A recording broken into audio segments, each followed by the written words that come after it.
Help presents Stress-Free Living with Ray Samich and Mr. Stress-Free Ratanjit S. Sandhi. This audio program is an unscripted and unrehearsed conversation between Ray and Ratanjit. It is shared with you in hope of adding value to your life. We encourage you to listen to this program in its entirety to receive the full impact of its message. Sit back, relax, open your heart, mind, and soul to this edition of Stress-Free Living. I'd like to welcome you to Stress-Free Living. I'm Ray Samich, and it is my great privilege and honor to introduce all of you to my dear colleague and my associate here for this program for so many years, but more importantly, my spiritual brother, Ratanjit Sandhi. How are you today, Ratanjit? Wonderful, wonderful, Ray. How are you? Happy Thanksgiving. Excellent, thank you. Always better when I am looking at you, even though we're not in a live studio anymore, as we were for so many years, but we do these now by Zoom from city to city, and we are joined by many other people here this morning that are all across the country, sometimes even across the world, and we love to have them with us. We love to have you however you may be listening or watching our program, or even if you're watching it on our YouTube channel, which is Stress-Free Living Radio. You can catch a number of our programs that we have recorded and are available to you to listen to watch, and to share with others, especially if you find a topic that you think might be especially important and helpful to someone. Ratanjit, this program, as you well know, brother, one of your monikers that has been given to you over the years is Mr. Stress-Free, because you have a way of just kind of relaxing people and perhaps showing a different perspective than what they have about any kind of condition of life. And that's one of the things that I think that I appreciate about you the most, how you bring different perspectives to the table than we typically think and consider. One of our great Zoom guests, Kim, a couple of weeks ago, she used a phrase, because we talked to our Zoom guests during the breaks and after the show, and she used a phrase that I just love to hear. It was so invigorating. She said that she tries to turn broken glass into a mosaic. I'm sorry, not broken glass, shattered glass. She tries to turn shattered glass into a mosaic.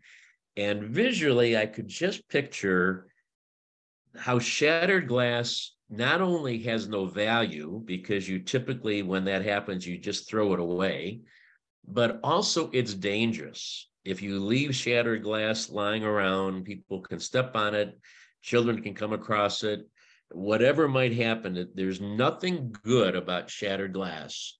And yet, if you can turn that into a mosaic, as Kim had suggested, what an incredibly beautiful end result to something that doesn't have any value at all.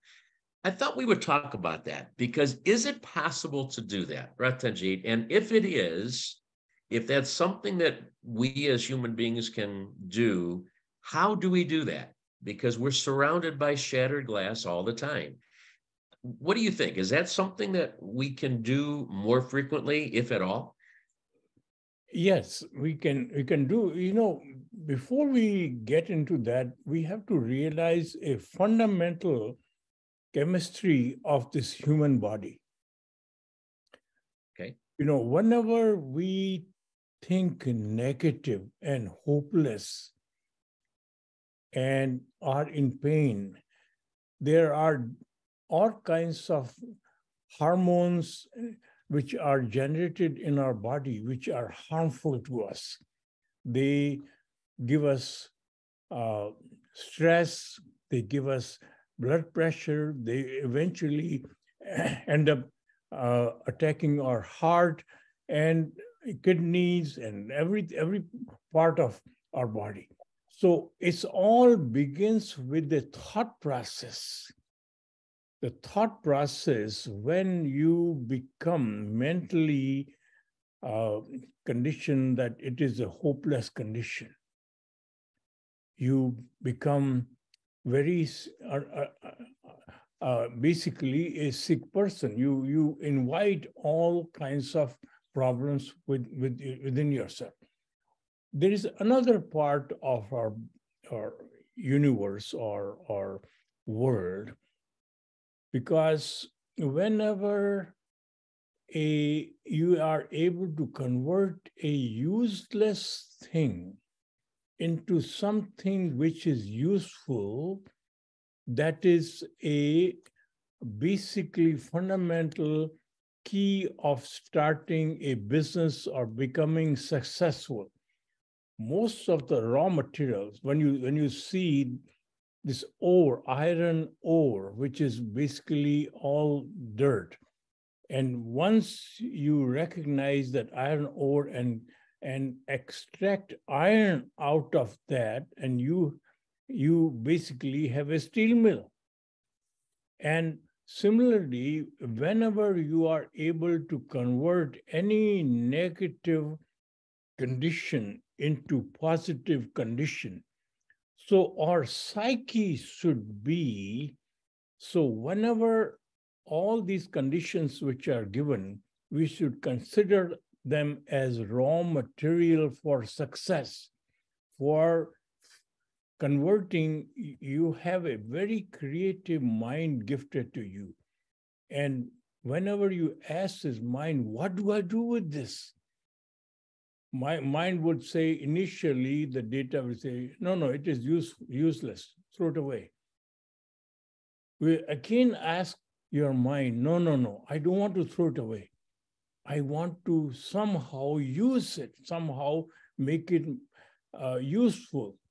So sooner or later, mind will come up with a solution, and it all depends on, again, how much knowledge you have accumulated. If you stay in the student mode and accumulate more and more knowledge, it'll give you capability of converting all these useless things into very useful things, right? Right. So, well, you've given us a lot to talk about, Ratanjit, as you always do at the beginning of these shows. I want to take these in two parts and break those two different concepts down. I can see the second one has a lot of thing to talk about, but the first one also intrigues me. The power of the mind, the positivity of the mind in terms of attacking problems and sustaining us through difficulties. I don't think there's any argument about that. I think everybody knows that if you have a positive mind, it helps you get through bad situations. It gives you a different perspective on life when you're confronted with any kind of difficulties. The question really is, how do you stay positive? Okay, how do you encounter a potentially devastating situation? How do you go through a loss? How do you go through and look ahead and you're at a mountain you have to climb and maintain that positivity? So I think that's the question on that.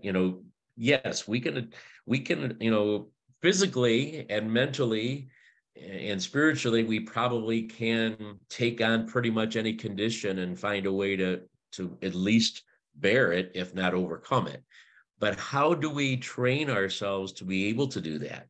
To be able to convince ourselves in those most difficult times that we can do this, we can overcome. Do you have a secret? Well, ultimately, we have to understand what software runs our life. One of the problems with the software we have is our expectations. We run our life based on our expectations. This is what should happen to me. What we expect doesn't happen. Something unusual happens. And in common way of looking at that, it is a negative. And you feel, my goodness, what happened to me? And you feel sorry for yourself or your fellow friends or human beings or your relatives. So ultimately, your mind should always think of, yes, basically expectation are just a roadmap from going from here to New York. And on the path, there are so many opportunities. If you are only focusing on reaching New York and miss out all those other opportunities, all the beautiful scenery, all the beautiful people, you miss out so many things.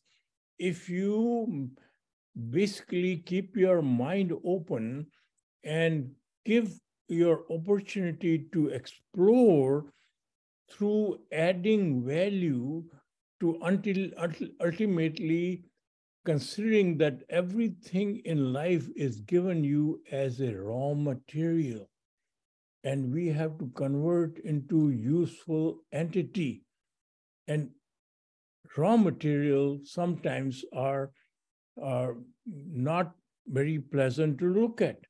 When you look at a soil, very dirty, smelly soil, suddenly if you utilize that soil to grow flowers, rose flower, and suddenly the same soil is able to give you nutrition for the soil.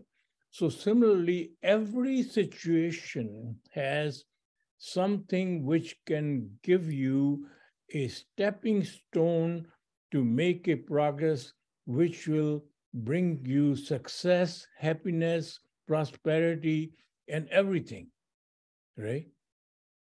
Well, let's go back to the expectation. We've talked a lot about that, and I have come to really absolutely realize that that's true, that we live our life, we wake up every morning with an expectation of what's going to happen in that day. And when it doesn't happen, we're at least offset by it, if not disappointed or devastated by it, depending on what the particular event is. But we don't like for our expectations not to come true. Is that a habit? We talk so much about habits. Is that simply a habit that we can gain that says, wait a minute, this didn't go according to expectations, but that's not a bad thing? I mean, is that what we should train ourselves to do? Because we're not going to stop expecting. I mean, we're going to have expectations. That's just a part of life. Is it a habit that we need to acquire to stop letting that hurt us, to stop letting that prevent us from getting depressed and getting anxious? What is the habit that helps us overcome expectations? Habit is not about expectation. Habit is only focusing on expectation. Expectation is a road you travel on. On the path, you have to develop a habit of keeping your mind active, and you stay in the present and observe the opportunity which are in front of you. We don't. We basically only focus on our destination, which is expectation, and entirely our biggest success gurus tell us set goals, set goals, set goals. So if you set goals, nothing wrong with setting goals. You have to set goals. So once goals are basically giving you a roadway to travel, but you have to constantly observe what are the new opportunity on the side of the road of this goal which you are following. Ultimately, your ultimate purpose is to add the highest value, not to reach your goal. Goal is only a pathway which is going to put you on that. It brings you discipline to stay on course. But then on the pathway, you must always observe and stay in the present and notice the opportunity which are there to add the highest value. And it is only those opportunities adding the highest value give you inner satisfaction, higher self-worth, success, and happiness, right? It seems like the last few shows I have been asking this same type of question. and using the term cop out. And that's the part that is confusing to me and confusing to other people when I discuss this type of situation with them. If we set a goal and we have an expectation to hit the goal, and we're told by all the gurus of success in life that you have to always go for a goal and you have to reach your goals, you can't quit. You can't get deterred from that. That's the mindset that we have is go, go, go, get that goal. You set it, you work for it. You can't drift from that path. You have to hit that goal. That's what we're taught. That's what the books say. That's what the podcasts say in our current era. And yet part of you is saying, yes, go for the goals, but it's not about the goal. It's not about reaching the goal. It's about the journey. It's about adding value along the way. Easily, I could see how people get confused by that, what appears to be a contradiction. It's like, it's so easy then to say, okay, I'm going to set a goal, but I'm going to get distracted. I'm going to get deterred. I'm going to get deferred. I'm going to do all kinds of things along the way. And I'm going to add value along the way. I'm going to visit people and I'm going to see the world and I'm going to enjoy myself. And I'm going to do all these things. So I never really hit my goal, but Ratanjit said that's fine because it's about the journey. It's not about the destination. Okay. I know that's not a contradiction in your mind because you're very focused. You're very, you've done amazing things to attain levels of success. So how do I balance those two thoughts? How do I say it is about reaching the goal, but at the same time say, but it's okay if you don't? You have to set priorities. Number one thing, once you realize your purpose of life, your purpose of breathing, a purpose of being alive is to add the highest value. That is your ultimate goal. Now, adding the highest value means what? You have to discover that, and more tools you have in your possession, the more higher the value you can add. So tools are basically comes out of knowledge and education and learning and experience. So you constantly remain in the student mode to constantly acquire this arsenal of greatest tools to add the highest value. So now you are adding the highest value, but where? So you have to then set the goals. Goals will direct you to focus your mission on adding the highest value. So suddenly goal-changing changes. Suddenly, initially, a lot of people want to set, I want to be the richest guy. I want to be very successful. I want to have a PhD or so on and so forth. So ultimately, the goal setting, once it is under the subordinate, under the subtitle of adding the highest value, certainly would change. Your goal setting would be, if I want to start a business, fundamentally, I want to bring a new product or new technology or new service which will add higher value than anybody else has done. So that is fundamentally gives you an ingredient or the formulation for success. So any company, any business which is going to be successful has to add the higher value. And if your goal is only to make more money, you are going to certainly focus on how do I make more money? You are going to cut the salary of your people, you are going to misuse your people, you are going to cheat your customer, you're going to somehow you're going to, so all those negativity comes in you and you are going to be stressed because those conditions are very heavy on you. When you cheat somebody, you are basically fundamentally cheating yourself. And it is harder on you than anybody else you end up cheating. Ray? Does the goal then really become to add the highest value? I mean, we don't even have to get specific in terms of saying, I want to lead a company, or I want to get this degree, or I want to have this office, or whatever it is. Does the goal really, should our only goal be to say, look at every situation and add the highest value and see where that leads me? Yeah, adding highest value in vacuum doesn't add the highest value. You have to have certain goals. Okay. By adding the highest value, how? Through making a better product for 1%, 2%, or for 1,000 people.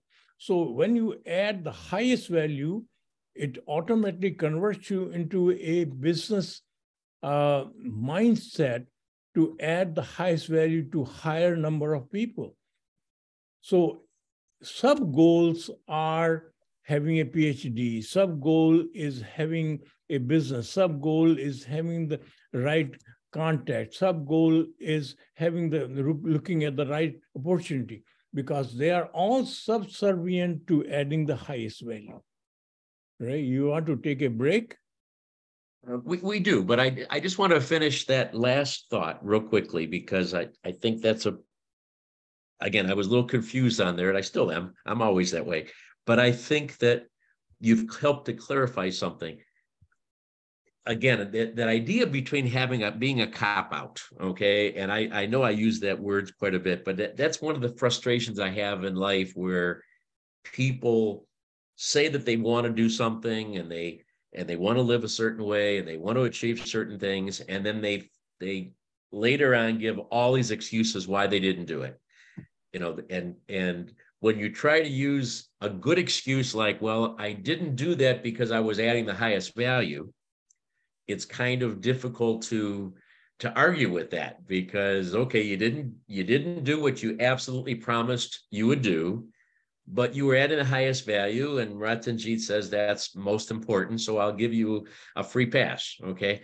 But what I think you've just said is that you have to have parameters for operating in your life. You still have to have a vision. You still have to have a set of goals. And so now within those parameters, within those set of goals, now you work to add the highest value. So you may get off the path a little bit. You may spend more time along the journey doing things than you expected. You may get some detours along the journey, but you still have to be on that focused path within those parameters, because otherwise I don't think we'd ever go anywhere. I mean, we could live a beautiful life just adding the highest value for 1,000 people, but we probably wouldn't still really move ourselves along. Did I paraphrase that a little bit more clearly, or am I still on the wrong track? Yeah. You're on the right track, but okay. Ultimately, our initial education is all about when we go to school or college, or they say you become successful. This is how you become successful, make more money. And nobody even talk about adding the highest value. Right. So highest value ends up making more money, ends up making you famous, ends up all that consequences when you begin to add the highest value. So it is a thing which your mind should buy into, because suddenly positive mindset automatically is gifted to you, because you are adding the highest value. You're always looking at the shattered glass and converting that into mosaic, because leaving the glass in the garbage doesn't add the highest value. So you have to do something from the waste. Every bad situation is a raw material. It's a starting point. to add the highest value, right? We're going to come right back with that thought. This is Stress-Free Living. Our whole purpose every week is to help us to understand that there is a spiritual solution to a physical human experience that we have. And one of those experiences that we often have is finding ourselves in a situation surrounded by shattered glass, especially if that was a very important item that suddenly has shattered and been taken away from us. How do we respond? How do we have the fortitude and the ability, the wherewithal around us to tap into the resources to turn that into a mosaic? Are we really surrounded by raw materials that we can do that with all the time? That's the question that we'll try to answer when we come back. Please stay with us on this edition of Stress-Free Living. All right, we have about 90 seconds to talk with anybody who'd like to. Kim would like to call you out because we're using your phrase here today. You missed the opening. We gave you credit for this one. Thank you. Thank you so much. And it's my pleasure to have added that value to our conversation. It's my life, taking the raw material and reconstituting it, integrating it, into rocket fuel that will propel me forward. And that's my prayer for anyone who has experienced a shattered glass moment. Yes. Very neat. Thank you. Anybody else have any quick thoughts or questions that you want me to ask Ratanjit? Oh, this is Doug. Oh, there's Doug. Okay. Back in the very beginning, when Ratanjit mentioned the goal, and it almost seemed to me like you could have two goals at once. You want to get to the destination. The goal also is to enjoy the trip. So I would propose that maybe you could have a couple of goals at the same time. I use my wife as a great example of that. All right, very good. Anybody else in a few seconds? You have a question I can ask?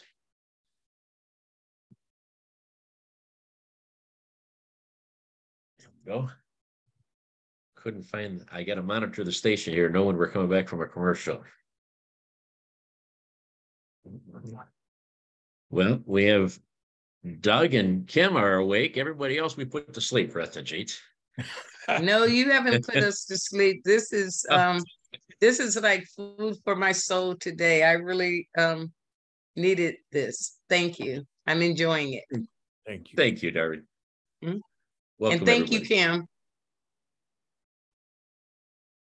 We are back on Stress-Free Living. Yours truly, Ray Samich, along with Ratanjit Sandhi, talking during the breaks as we do with some of our Zoom callers. We love having them on. If you would like to be a part of this so we can see your face and talk with you in between the breaks, and especially have a open conversation after the show, please contact us because we'll be happy to send you that link and you can join us. And please be aware, though, I've had to turn away a couple of people. We do need to know your name when you're coming in. So please do be prepared that we need your name when you are trying to get into our show so we can let you in. We can't just let you in when it says phone. That doesn't work for us. Ratanjit, we are talking today about an very interesting topic, very potentially fulfilling, gratifying, motivating.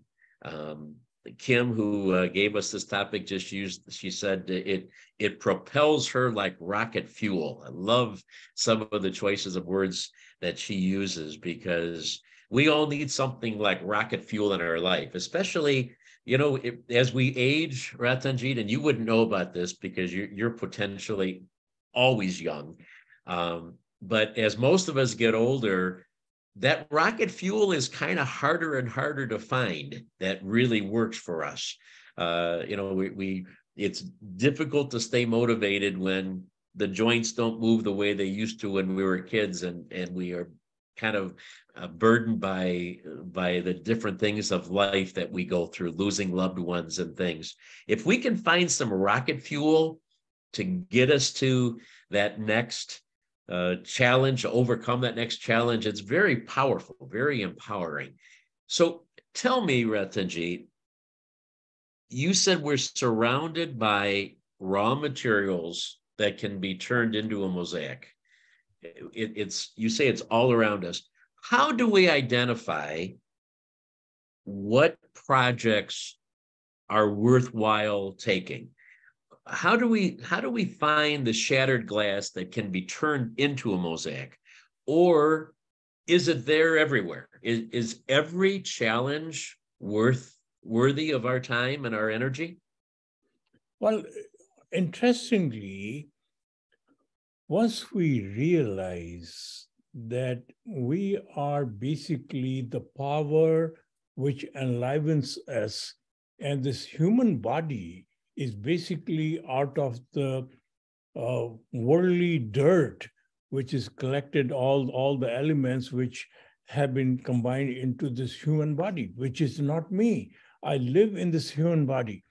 So I begin to see that divine power in every place, every ounce. So ultimately, my purpose is to serve the divine power which is within me and around me. So how do I serve that divine power? I have to constantly add the highest value, constantly understand what is good for this divine power.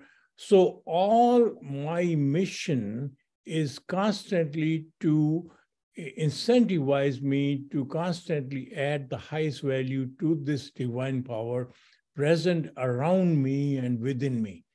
So fundamentally, it is ageless mindset, phenomena, or thinking, because aging suddenly only happens in our mind becomes very clear. It is only happens to this human body. The divine power within this human body remains unaged, and it doesn't even die after we leave. That divine power is within us. So fear of death is gone, and suddenly our mission becomes very clear. Our purpose becomes very clear to serve this divine power present in all. So this worldly education, worldly understanding of all these worldly laws of gravitation and other universal laws only are tools to add the highest value to this divine power, divine being which is present within us and around us. So that basically gives you the jet fuel which you need to constantly make you understand. Because anytime you are considering yourself as a human body, you are going to feel very sad, very sure, because this human body would have pain and ache and limited age. Once you understand yourself, who you are, and this human body has to be managed, because that is your housing. You have to take care of it. You have to always make sure that this human body allows you to operate, but this is not you. So that understanding makes you free of common worries and common pains and common hurdles which are confronted by normal human beings, right? We often have talked about the scarcity mentality that is part of our human existence. And part of that is knowing that we're only here in this human body for a short period of time. You just alluded to the fact that since we're spiritual beings having a human experience, it doesn't really matter. We don't need to fear the scarcity of life because we're going to be here forever. Our real us is here forever. But when it comes to things like setting goals in life, in this human life, we have that scarcity understanding that says our human body is only going to be here for a limited time. Nobody gets out of this earth, this earthly life, alive. It's just the way it works. So how do you balance, Ratanjit, the the idea that says, I know I'll be here forever. My real me will be here forever. But in this window on earth, I am limited. How, especially in our later years, how do we focus on what those highest priorities should be? And let me just give you an example. Let's say we have a person who walks into our life and we see a real potential there. That person, for whatever reason, is not living up to their potential. We just see that if we can help them, if we can spend the time with this one person, training them, teaching them, encouraging them, motivating them, et cetera, we can really develop a jewel and a diamond from that piece of carbon. Do we spend time doing that in our later years? Or do we go big? Do we say, no, I need to prioritize. I need to do something in the few years that are left and do something that's going to change the lives of thousands of people or hundreds of thousands of people. I know that may be a silly example, but it's something that we encounter all the time. Is every single person we can add the highest value to, is that as important as spending time potentially changing many people's lives? You are basically a highest value adding entity. So whoever comes in contact with you, you add the highest value.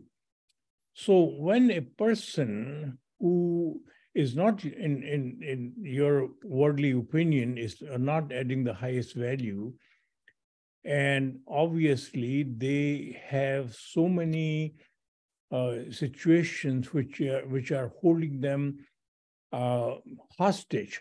One of the situation is our past life. Your past, somebody has cheated you, somebody has misused you, somebody has abused you, and that is all you remember. And suddenly you are very completely captured. You are imprisoned by that phenomena. So that is past. You cannot change that. But today, which is present, which is new moment, which you have every freedom to utilize however you want to utilize. So if you focus on the present and develop this habit of staying in the present, and rather than constantly mulling and worrying and being sad about the past, which you cannot do anything about, you suddenly get hold of your life. So if you are able to transform that human being from past to present, you will give him ammunition and freshness they would have.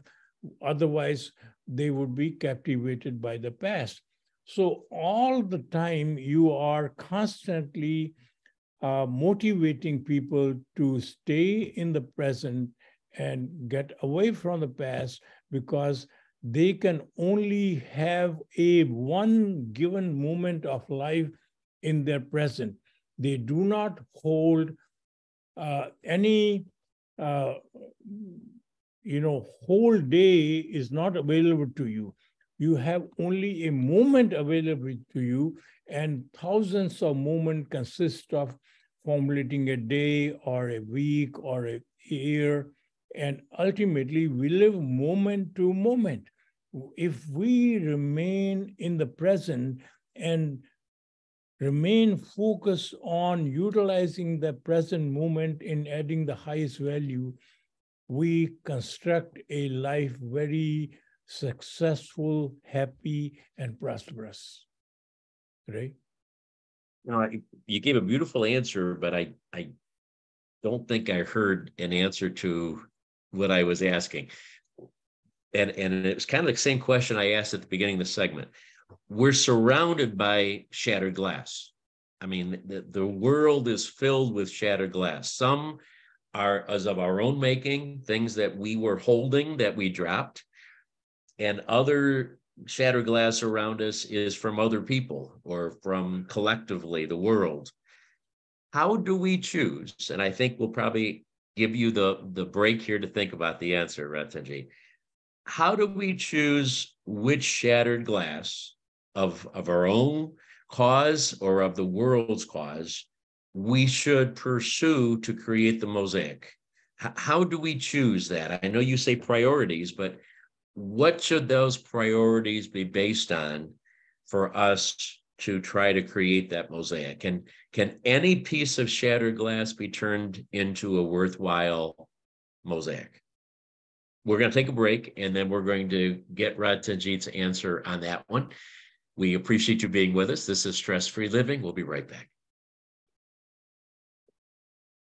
All right, you got your work cut out for you, Ratanjit. That's the first question you got to answer. Who else has a question that we can pose to Ratanjit when we return? Or any thought? Am I confusing everybody, or am I making any sense?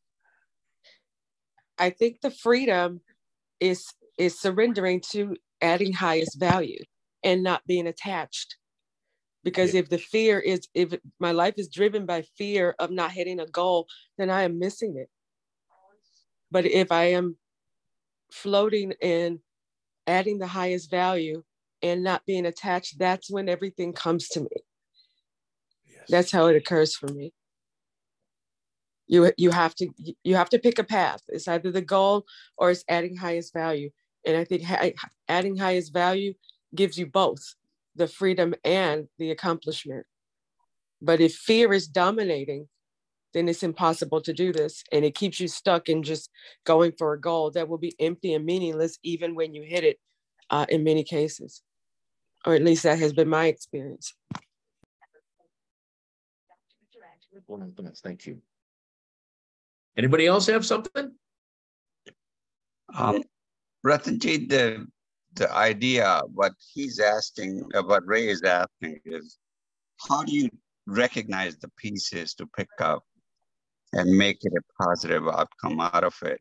Would it be also dependent on your knowledge, on your fundamental goal, where you want it to go, and how to take that piece based on your knowledge or based on what you may want to do it, would affect it, in your opinion? Yes. That's obviously you cannot, if somebody is sick, for example, I'm not trained to be. We are back on this edition of Stress Free Living. Ratanjit Sandhi, yours truly, Ray Samich, with you here today. And again, interacting with our fabulous guests, our Zoom guests. We appreciate them. They just bring so much intelligence and vitality and wisdom to these conversations. So we're so delighted to have all of you with us. Ratanjit, I'm going to let you answer the question that I asked before the break, which was reiterated in a couple of different ways here during the break, again, by our guests. And I like the way one of our guests here, a physician, just changed the words a little bit. How do we know which pieces of shattered glass that we come across are worthy of turning into our ultimate mosaic? If our life ends up being a mosaic as our legacy, how do we know which different pieces of shattered glass are worthy of our time and attention to fit into our mosaic? Very good question. You find somebody who is sick, and you are not trained to be a doctor. You can comfort him or her, but ultimately take him to a doctor who would. So there are every area you are going to be limited in your knowledge, in your tools to convert your broken glass into a mosaic. So you have to choose whatever skills and tools you have which allow you to convert a certain kind of broken glass into a mosaic. So you have so many broken glasses in different forms in life. So eventually, by picking and choosing and matching your talent and your know-how to convert those into broken glasses into mosaic is what you do. You cannot constantly, you cannot change all the broken glass into a mosaic because you do not have all the talent, all the know-how, all the skills present within you. So somehow, ultimately, you have to become a CEO of adding the highest value. Now, when you look at a CEO, under her, there is a head of department of research who knows more about research, head of department of finance knows more about finance, head of department of marketing knows about marketing, and so on. So ultimately, a CEO is the least qualified person in that company in a particular subject. So why she or he is a CEO? Eventually, when you become a CEO, you accumulate people who are expert in adding higher value in a particular field. All you are is looking for opportunities. Here is a broken glass, and here is this person who is trained to add the highest value, convert this broken glass into mosaic. You combine the two and you convert the broken shattered glass into a mosaic, but you may not be able to do it yourself. So ultimately in life, as we age, as we grow old, you accumulate not only skills, also so many people you know who have certain type of expertise. You bring them together and allow them to solve certain problems which you or yourself cannot solve. So ultimately, your goal is simply remaining to add the highest value, but you are utilizing the different resources and the knowledge and the people to add the highest value, right? This is such a beautiful visual that we can image that we can put into our brains. I mean, to literally see the shattered glass lying on the ground, and then to see how we can turn that into this magnificent mosaic that is, across an entire wall of beautiful shattered glass that has been somehow shaped together into this beautiful piece of art, reflecting in its ability to reflect the sun and reflect the beauty of the world and reflect what we've learned in our life. It's just such a beautiful visual image.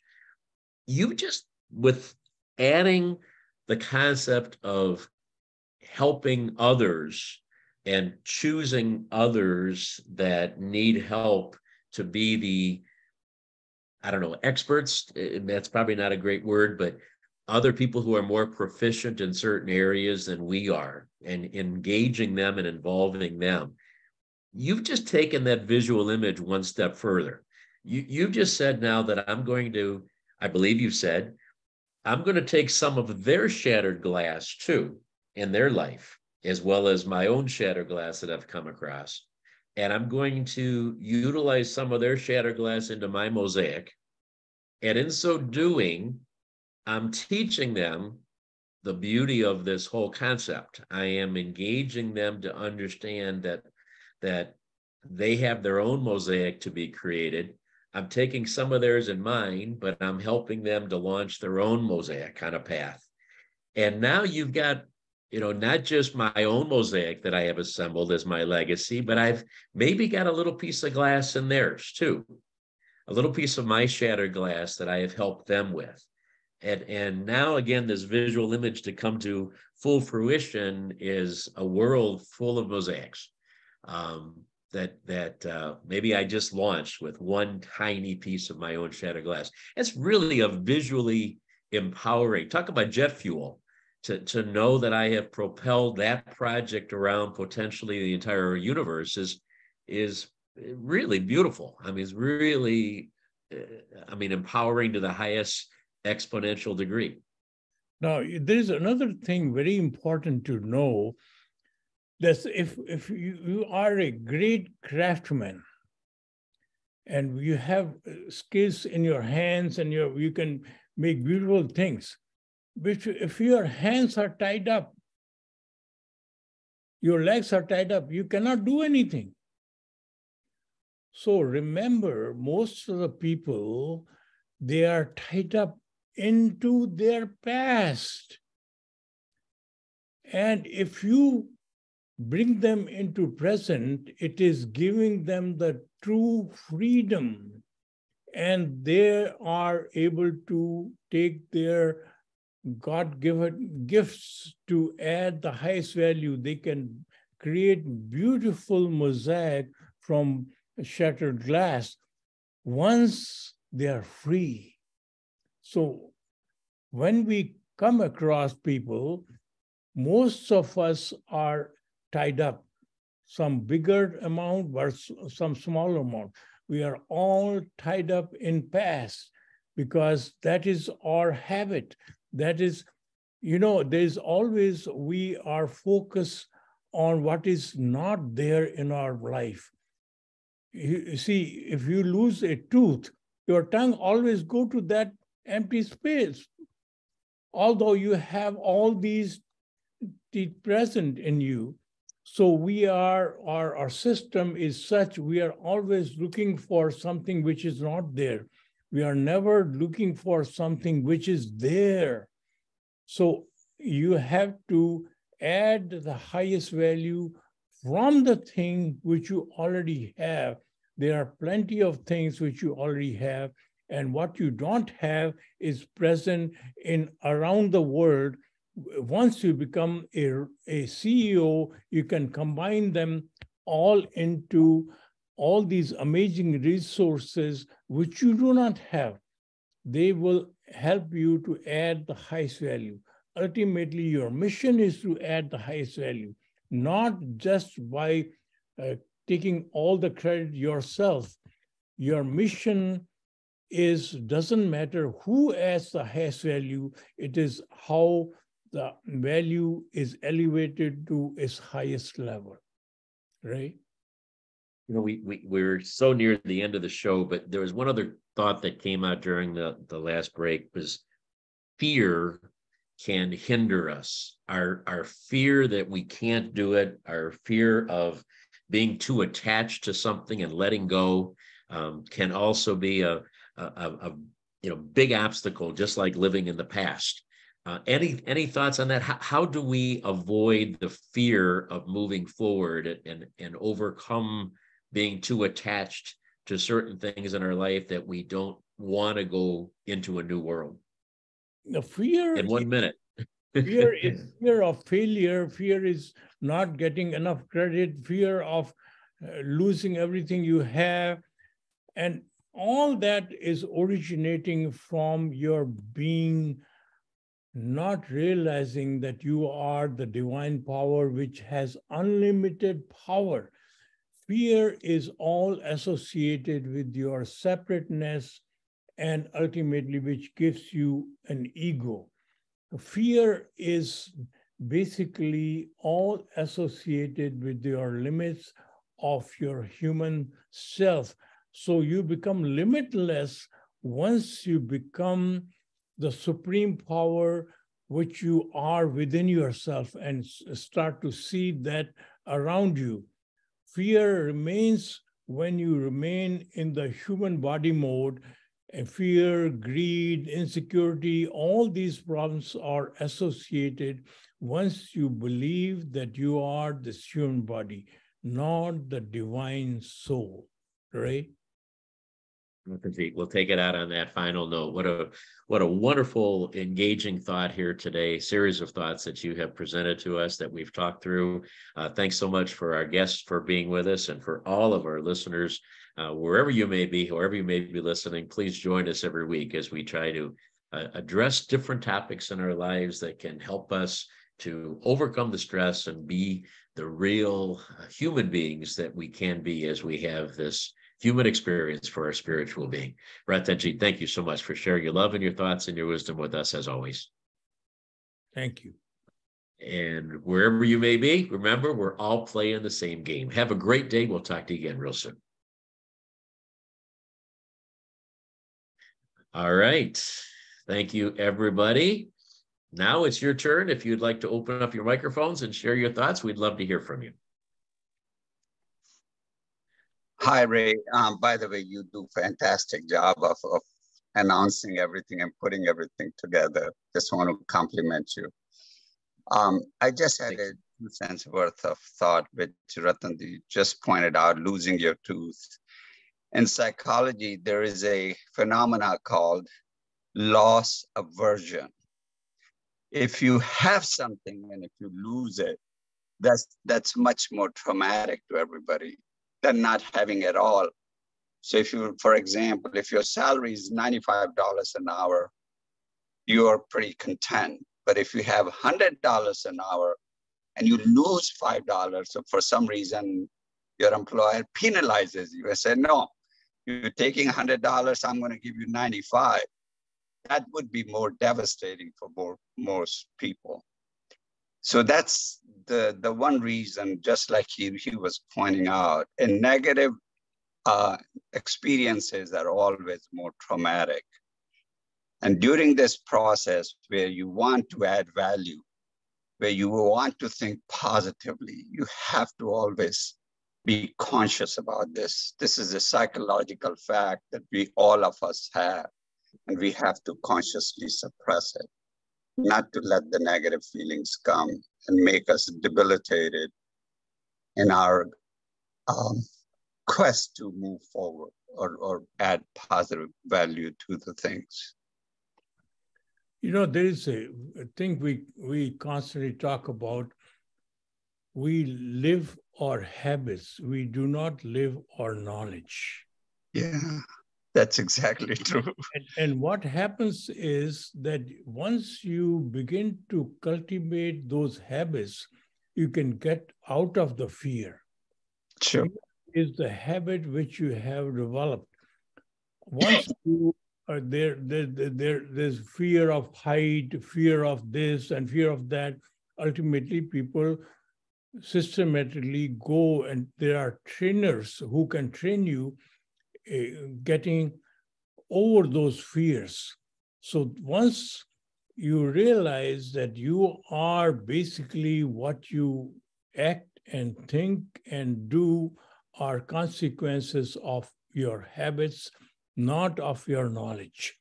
So even after doing PhD or even after becoming doctor, there are many doctors who use poor health practices because they are smokers. They know that they should not smoke, but because that is a habit.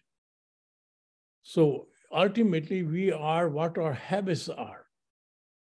I have to recognize we have India Lee from Cleveland Foundation. We are very honored to have you.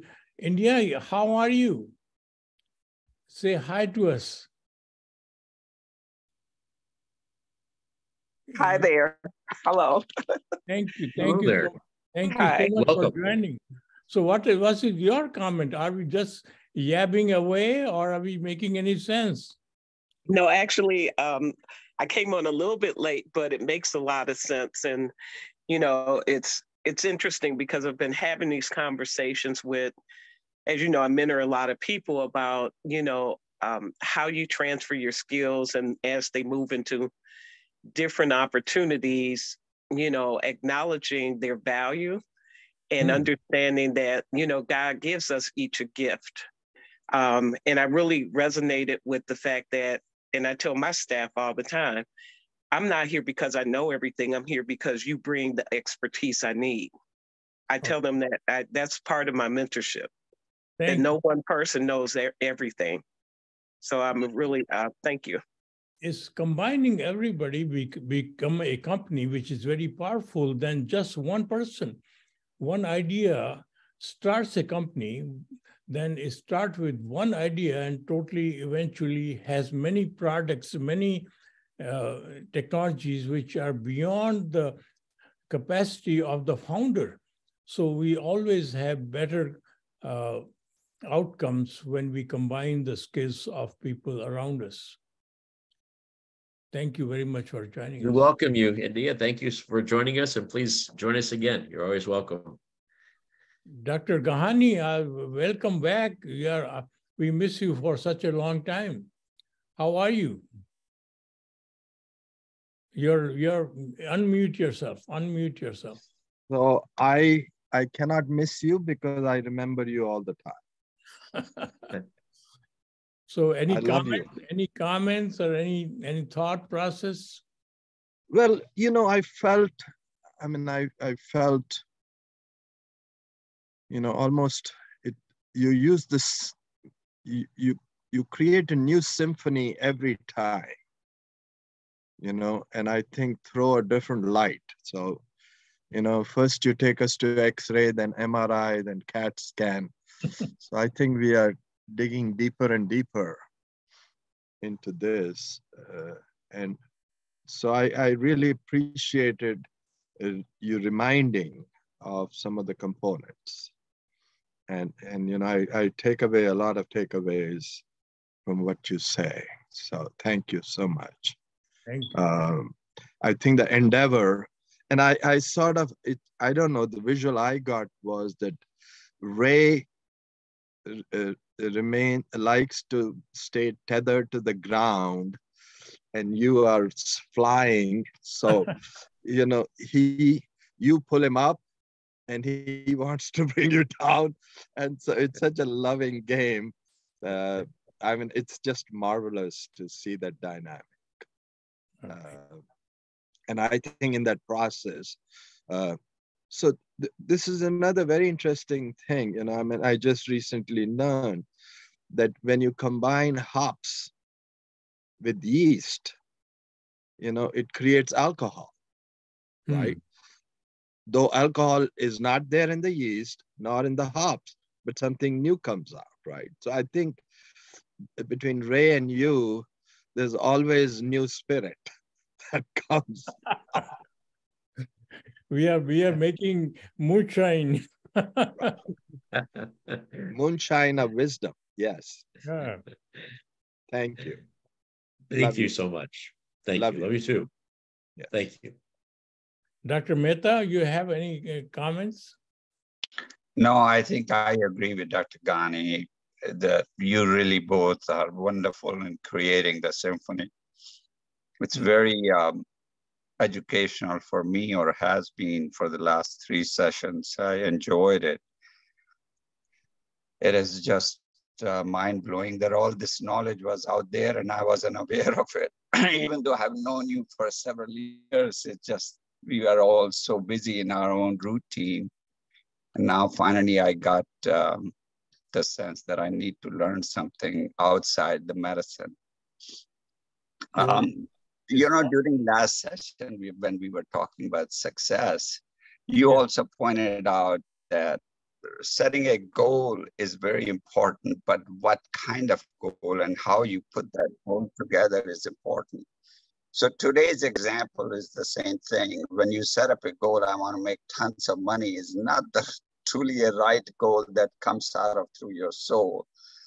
Your soul should be saying, how can I add the more value to the community, to the society, and you make money on that process. This is how the Apple CEO started. He wanted to create a product that would be simple, that even a child can use.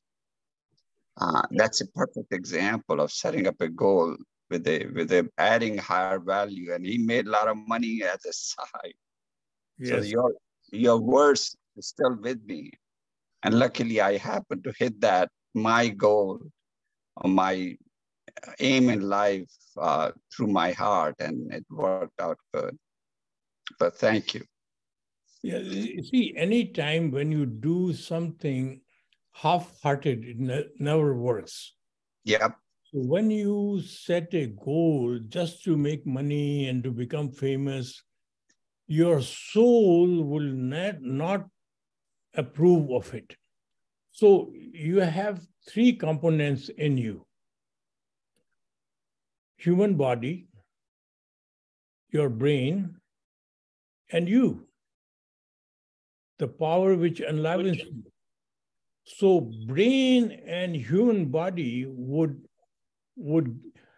say, yes, I want to make money, I want to become famous. But your real you will never become a part of it. So you are half-hearted. Once you reach that goal of becoming famous or making money, and if you have not involved yourself, your soul into it, you would have a midlife crisis. After making all the money, you still might end up going into depression.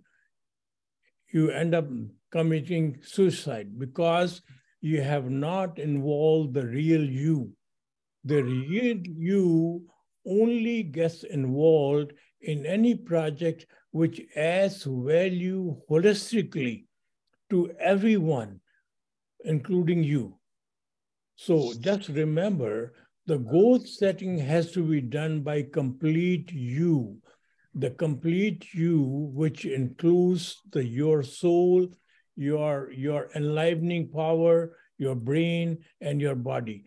You have talent based on talent. You have mindset, yes, and you have you, which only wants to do goodness, who wants to only bring goodness into this life. So until your goal is combining all the ingredients, you will not be able to pursue that goal. Thank you. Thank you. And we haven't heard from Darby. Did Darby have anything, or anyone else have any other thoughts? Doug? So I like to share something. Please, I'm sorry, go ahead. Okay. So, all my life, I spent a lot of time on science, then engineering, then technology, then management, as you know. And then, creativity. How many PhD you got? 5, 6? No, they're all fake. They all, I buy dead people's degrees and I write out their names and write my names. So, He's got more PhD than any other person I know. So now I'm going for the next one. So N+1. Okay. So now I'm focusing on things about the mind, which are like, I'm looking at history, I'm looking at psychology, and I'm looking at philosophy. Okay. And so I'm a learner, right? Now, this is a very interesting observation. In India, when you learn driving, you put a big sign called L, right? So that everybody else knows that you are dangerous. Stay away. But in US, L stands for loser. So, right? So, and literally and half jokingly, I mean, I literally say that sometimes it feels like to tell people honestly and sincerely, I'm learning it. I'm trying to, this is a new skill. I'm back in the kindergarten in the field of philosophy or psychology. I think, unfortunately, a majority of people around us don't appreciate that. I think some do, but a lot of them will say, why aren't you making more money?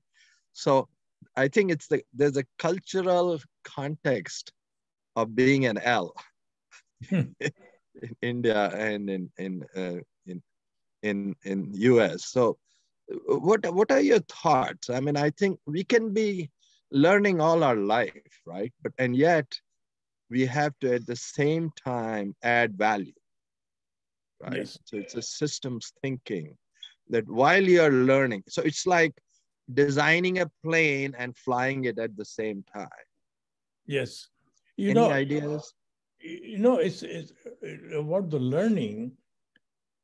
when I was young and I was born in Rajasthan, which is away from Punjab, where most of the Sikhs live.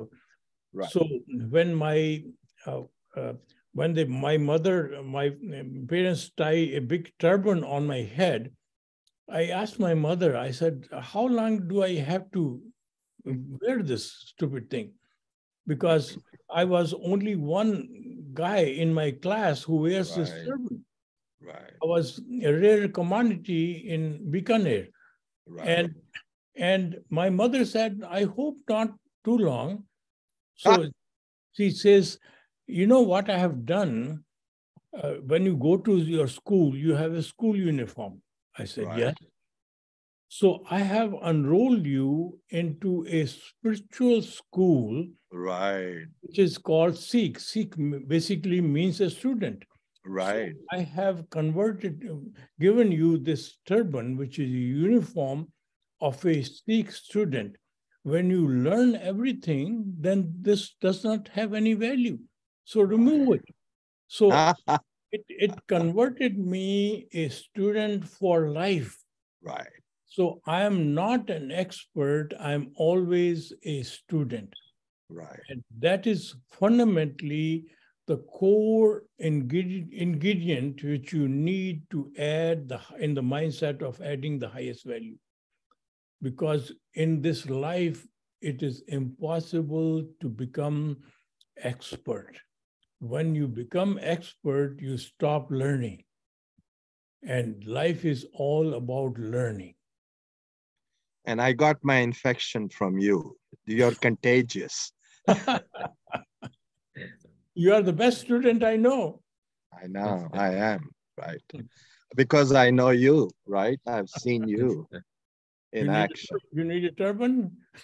Yeah, actually, I look at your turban as a crown. I always see it as a crown. I often look for where is the Kohinoor in it, you know, like Maharaja Ratanjit had, right? I have an internal Kohinoor, not in.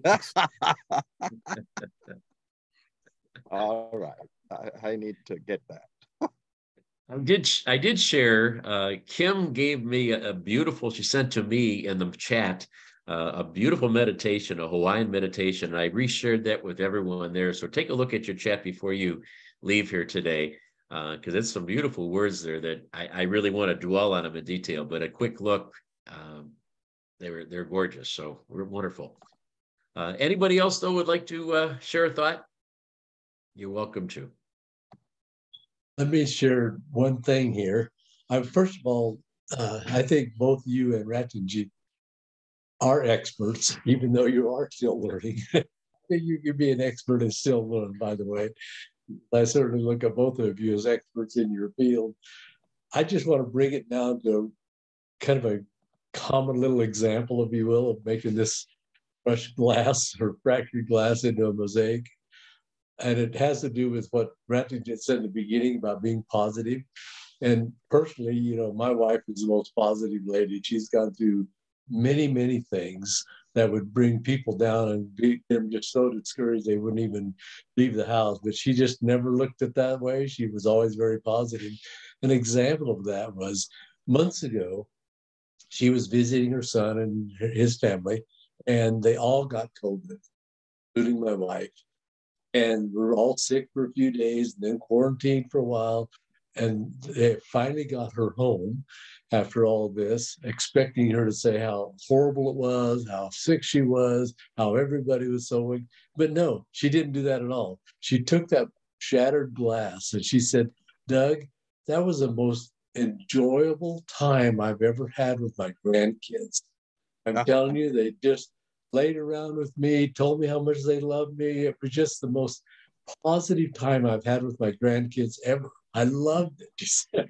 And I was just floored because I expected to hear the natives. So there's a good example of taking this shattered glass and making a mosaic out of it. I just wanted to share that with you all. Thank you. Thank you. Yes. All right. If nobody else has, thank you for your comment there, Dr. Gahani. We appreciate that. We are grateful for all of you at the spirit of Thanksgiving. So thankful to have this opportunity of being with Ratanjit every week. Brings out the best in all of us, no question about it. We are so grateful for him and for all of you. Please join us on next Saturday. Yes, look forward to seeing you all again next week, and bring some other friends. We'd love to have all of your friends with us too. All right, everyone, have a great week. We'll talk to you again very soon. Bye-bye. Thank you.